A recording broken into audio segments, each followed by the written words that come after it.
Avui anem a conèixer la mongeta del ganxet d'en Pere Fígols, de Palou.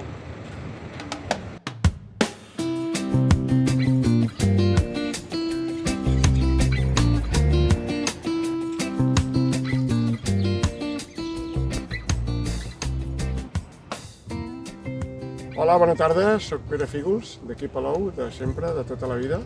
Nosaltres conreem la mongeta del ganxet i el calçot. Aquest any la mongeta està sent complicat perquè entre les sequeres, les calors aquestes i tot, vull dir, cada cop sembla que cultivar és més complicat. La vam plantar a primers de juliol, a primers de novembre, començar a segar-la i que es vagi assecant i després a finals d'any, a veure si ja la podem batre. Comença a treure la flor, en el moment que treu la flor, després treu les beines, després es van fent més grans i després això, quan està la mongeta ja ben quajada, després s'asseca i després és quan l'hem de treure.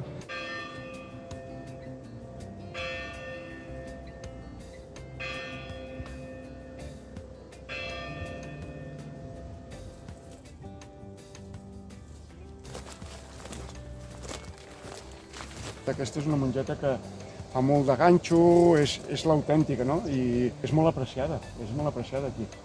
Distribuïm el que és producte de proximitat. L'Hort de Palou també és una de les zones on també es pot anar a trobar aquest producte.